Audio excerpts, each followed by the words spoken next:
You can create vibrant layered 3D designs using shapes and gradients in Canva. Start by adding a shape from the Elements tab to your page and increasing its size.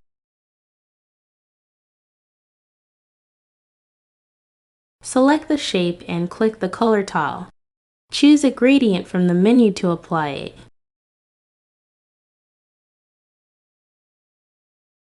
To build depth, duplicate this shape.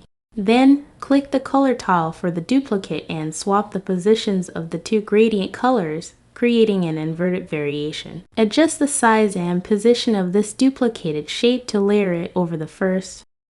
Repeat this process. Duplicate a shape, swap its gradient colors, and reposition it.